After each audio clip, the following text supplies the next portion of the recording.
Today is Friday, the 7th of August, 2026, and I am here with Benjamin, and we are going to talk about his breakthrough during the summer of 2025. Chapter 18, The Deepest Layers.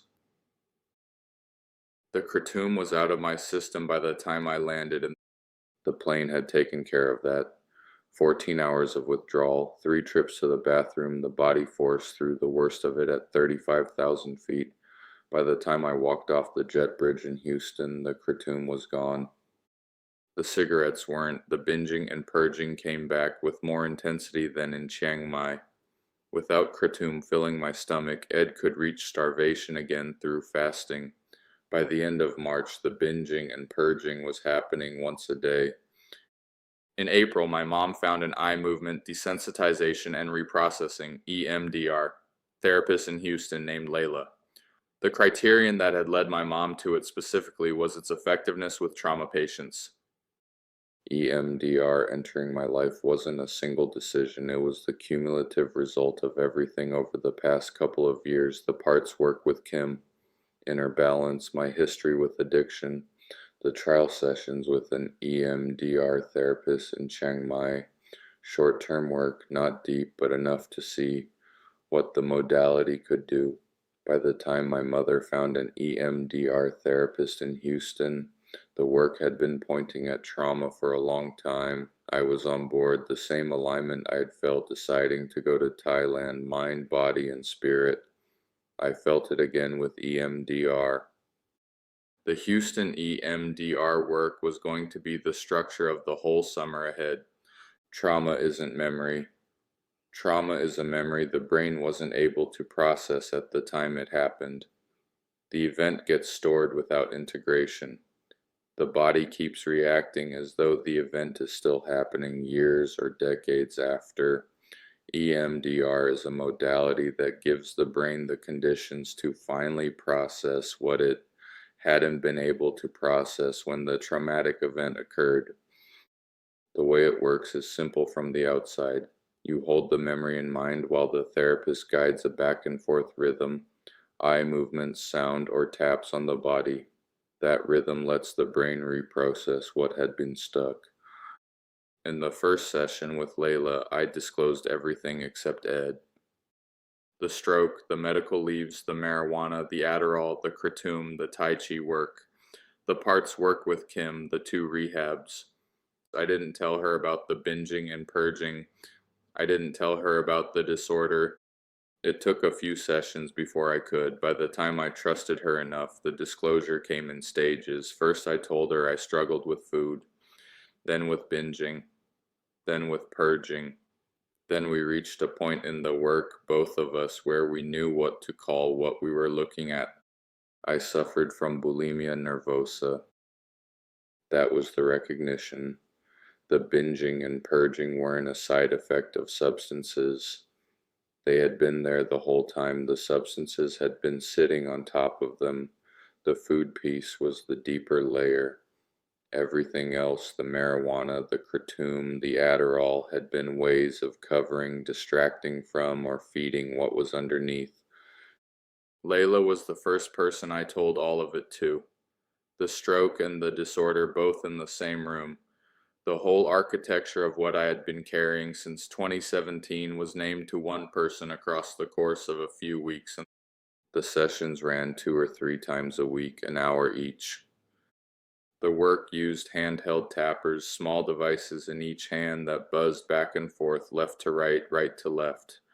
The bilateral stimulation while I held a memory in mind, the therapist guiding, me staying connected to the memory the whole time the tappers ran. The process was tracking. I would bring up a distressing moment from the present, then track it back. The tappers buzzing, the memory in mind, following the thread of that moment to where it had started. The first time the thought, the trigger, the pattern had appeared in me, not the current instance or the origin of the first part I could reach in the work was my inner child, the part of me that had been there before any other part, the 7 or 8-year-old, shy, overweight, not sure how he fit in, watching his older brothers, the ones everyone looked up to, He didn't know how he was going to measure up to his brothers who looked perfect to him. This was what EMDR had uncovered. I had known the inner child was there. I did not know why he was shy, what he was reserved about, what he was scared of. EMDR put a backstory to all of the feelings. Once I had found him, the therapist guided my present self in building him a safe place. Whenever he became active, when the shyness rose, I could take him back there. The present self carrying the inner child to the place where he was safe. But finding one part wasn't enough. My perfectionist self took the EMDR work and ran with it. If one part could be mapped, all of them should already be mapped. The whole landscape of my mind had to be charted now. Through the discovery of the inner child, I could feel the perfectionism still running from the same place. I could feel it. I couldn't stop it. Not at this early stage of the work. The binging and purging continued once a day through the spring. The second part I reached was the 16-year-old, the one who had been in the ICU, huddled in a dark corner, the doors to the light visible across the room. But he wouldn't turn around. He wouldn't step into the light. He stayed frozen where the trauma had left him. The trauma wasn't only the stroke. EMDR uncovered that the deeper trauma had been born in almost dying inside an expected life rather than living true to the authentic self. Stepping through the doors into the light would have meant stepping out of the life he had perceived was expected of him. That discomfort birthed the emptiness in June of 2018. When the expected life died off, the emptiness underneath was what had been there the whole time. That was also where the seeds of Ed had been planted. The 16-year-old who couldn't step out of the expected life had to do something with the discomfort of staying inside it. Ed wasn't what he reached for. Ed was what he became.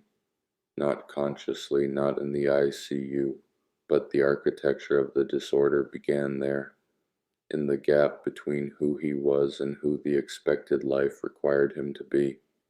Now that we knew where Ed had been born, we could begin the work of accepting that I was bulimic. And it was mid-June, maybe early July. I had been working with Layla for 2 months. I asked my mom to join me and my father in the garage, and I told them what it had always looked like was binging as a side effect of substance use. That wasn't what it was. The bulimia was the deepest layer, the trauma I had been carrying since 2017. I wish it had come out that smoothly. It didn't. The first conversation, I flew into a rage. The rage was at myself. I flew into emotional language from the beginning, which sent them into emotional responses. And I tried to explain someone who isn't bulimic stops when they're full. The body sends the signal, the fork goes down, the meal ends. I don't stop when I'm full. I keep eating, past comfort, past discomfort, until the physical fullness is so painful that I have to purge. The accepting was easy for them from the first time I said the word. The understanding of what the word meant took longer. I had to say it more than once before they understood what they were hearing. The rest of July ran the same structure, EMDR, 2 or 3 times a week. Hour sessions, mapping more parts. The family conversations happened 2 or 3 more times, each one calmer than the last. The more I accepted being bulimic in myself, the more I could say it to them from a calm place. The emotional language faded. The architecture came through. But there was a limit to what the EMDR was reaching. I would tell Layla, believe me, I do try to not engage in bulimic cycles every morning, every day, all the way through the afternoon until Ed took over at night. The trying wasn't reaching him. It was repression, and repression was producing the takeover. EMDR was reaching the architecture, not the behavior. The two needed different containers. At the beginning of August, the Brain and Stroke Rehab Clinic was hosting its first stroke retreat in the United States. Okatee, South Carolina. I went as a volunteer. My mom came. A family friend, a therapist close to my mom and me, came with us.